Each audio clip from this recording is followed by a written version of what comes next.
I'm Jeff, and this is how to write a formula to X in Microsoft Excel.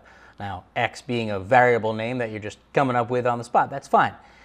Essentially, what you want is a value that you could refer to by name anytime, which has a formula using the values you've already put into your Microsoft Excel sheet, like these numbers here, 4 and 7 and 12. That way, if those update, the value of X actually updates too, and anywhere where you've used that value also updates. Pretty straightforward. First thing we're going to do is go up to Insert, Name, Define. In here, we can just name it X. That's the name up there. And down here, we do something very similar to when we're writing a formula in an actual spreadsheet itself. The only difference is we actually have to refer to which sheet we're on, since there's sheet 1, sheet 2, sheet 3. So along with the column and row, we need to refer to the sheet. You can see that we refer to the sheet by its name and an exclamation point. Then we have a $sign and the column letter, and a $sign and the row number.